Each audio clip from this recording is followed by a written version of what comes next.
তো আমি এটা নিয়ে কথা বলেছিলাম আমাদের মাননীয় চেয়ারপারসন বেগম খালেদা জিয়া ওনার সঙ্গে। তো কথা বলার পরে উনি বললেন যে তোমার স্বামী যদি ফেরত আসে তাহলে তুমি দেখা করো, এটা আর কি। তো সেই প্রেক্ষিতেই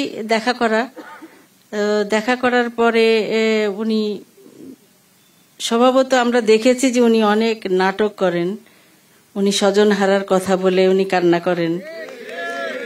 তো উনি আমাকে ধরে বা আমার বাচ্চাকে ধরে অনেক ওরকম একটু নাটক করেছিলেন, যেটা আসলে ওনার সঙ্গে কথা বলার সময় আসলে ওরকম আমি বলেছিলাম যে বাংলাদেশের প্রধানমন্ত্রী ইচ্ছা করলে এটার খোঁজ বের করতে পারবে যে উনি কোথায় আছে বা কি কোথায় বা কার দ্বারা এটা হয়েছে ঘটনা।